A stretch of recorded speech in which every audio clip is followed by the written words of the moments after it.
Order! Order! You are an incorrigible delinquent at times. Behave yourself, man!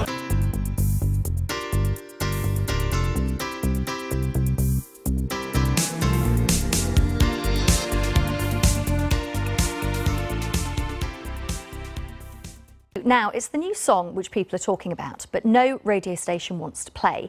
The song criticises Theresa May and the Conservatives. It's already #2 on the iTunes chart, and it could actually be #1 on the official chart, which is revealed this afternoon. But however high it gets, Radio 1 has said it won't be playing it. Why? Well, because of course we're less than a week away from the general election and the BBC must be impartial. But not everyone thinks that that is a good enough reason. We can speak to Jake Painter, who came up with the track. We did ask someone from the BBC to come on and explain the rules, but that wasn't possible. So instead I'm pleased to say we can speak to Kevin Marsh, a former editor at the BBC, and also Dr. Peter Goddard, a media professor from the University of Liverpool. Thanks for you, all of you, for coming in. Jake, first of all, where did the idea come from for this track? I wrote the song in 2010 initially because I was pretty appalled at the coalition government and their austerity budget and tuition fees and that sort of thing.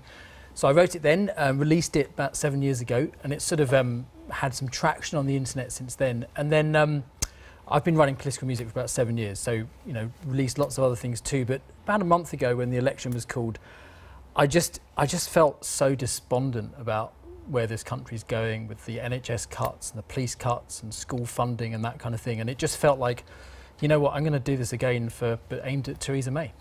Let's have a quick listen. We can listen to some of the track.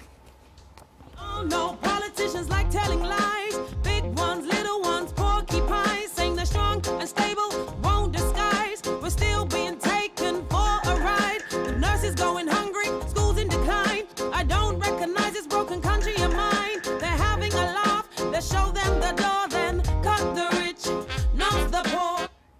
So that is Jake's track. Before I bring in Kevin, were you surprised that it's not being played anywhere? I'm absolutely horrified.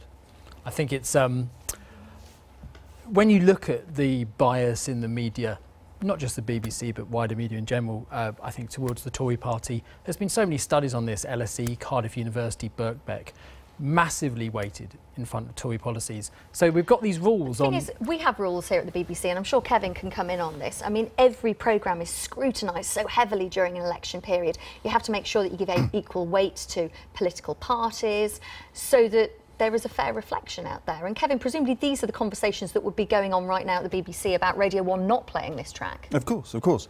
The controller of Radio 1 wouldn't have made the decision on his own. He would have consulted quite widely. And the important point here is that during an election, I mean, the BBC has to observe impartiality all the time. That's what the Royal Charter says, that's what the guidelines say. In due course, when the BBC comes under Ofcom, that's what Ofcom rules will say. During an election, it's actually quite hard to achieve impartiality, so we tend to aim for a thing called balance, so that ideas are balanced one with another, appearances balanced one with another, interviews balanced one with another. And the problem, I think, that the controller of Radio 1 would have had here is that it's a very good protest song, excellent protest song. But how does that play within the overall balance of an election campaign? I'm pretty sure this track will be played in full once the election is over. And of course, it's not just the BBC. Independent radio stations, they're governed by Ofcom rules. Ofcom rules are actually slightly tighter than BBC rules, as it happens.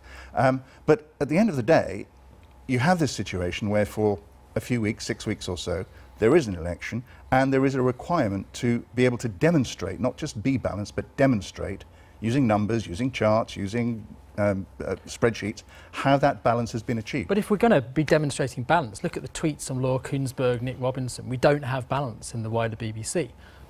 Playing this song You can't take tweets out of context. I mean, correspondents and editors are employed by the BBC to give forward their opinions as well as report on the facts within the view. That's right, isn't it, Kevin? Well, within their role as a political editor. That's right. I mean, the point about impartiality isn't that you're trying to be objective. That's just not possible. But what you are trying to do is look at as much of the evidence as you possibly can, use your experience, your judgment, your expertise to try to come to a view so that when Nick Robinson or Laura Kuenssberg is criticised, yeah, they're being criticised for coming to a view, but it's a view based on the facts in as much as they can assess them and the widest range of views possible. That's not quite the same as balance during an election. Like I say, that's something that I, as an editor, always had to be able to show with numbers. And they are literally numbers. We have to tick it off, you know, who's getting airtime. I want to bring in Dr. Peter Goddard. Listening to what's been said, do you think the BBC has got it right here in not playing this track? It's a very difficult one.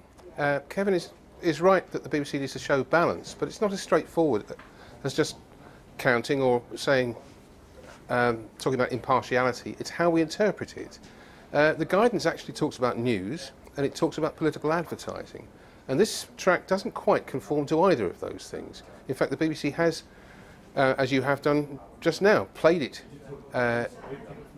as a news story, played part of the song, talked about it online and so on. The lyrics have been reproduced. So as a news story, it's newsworthy.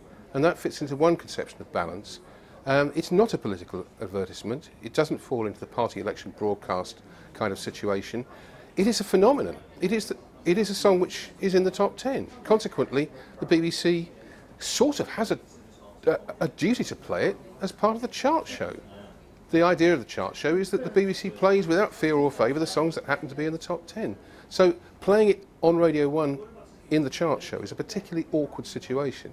And my sense is that the BBC is erring here on the side of caution because the rules don't explicitly cover this sort of situation. And of course it's worth saying it's not just the BBC, it's also other independent radio stations, Capital Heart, their networks also aren't playing it. Is there a danger here that the BBC kind of can't win? If they play it, they'll be criticised. If they don't play it, they'll be criticised. You know what, I think the BBC and other radio stations should take that risk. There's a whole generation of young people whose futures are looking pretty bleak, and you know, this song has been downloaded and viewed by hundreds of thousands of them, so they've exercised their right to buy it and listen to it, so let them listen to it. I must also add on that as well, before I came on, your editor asked me not to go too heavy on the Tories before this. I mean, I've written an anti-Tory song, but apparently I'm being asked to maybe not be too heavy on this interview, which I feel, you know, to be doesn't fair, really work out. That once again falls into what Kevin is saying, because, you know, if we're going to have someone on here who does an anti-Labour song and an anti-Lib Dem song and an anti-Green song and an anti-UKIP song, do you see what I mean? It's all about that impartiality, isn't it, Kevin? It is all about the balance, impartiality, however you want to interpret it. I mean, Peter's right. I mean, the BBC cannot win on this one. Someone is going to see the decision that the BBC makes as the wrong decision. And that's kind of where you find yourself as a BBC editor. But the important thing is to be able to explain, look, this was the principle according to which we made this decision. Now, in an ideal world, even those who oppose the decision you come to understand the reason why you did it. They might not accept it, but that's where we try, that's where in the BBC, that's where we try to get to. Thank you all for coming onto the programme. I appreciate it, and giving us your time this morning. Now, again, we did ask the BBC to explain why it's decided not to play the song.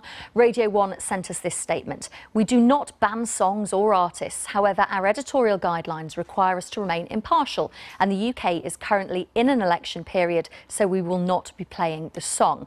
And the Vodafone Big Top 40 is a chart show broadcast on 140 radio stations, which include the Heart and Capital network, and is a compilation of the 40 most downloaded songs in the UK.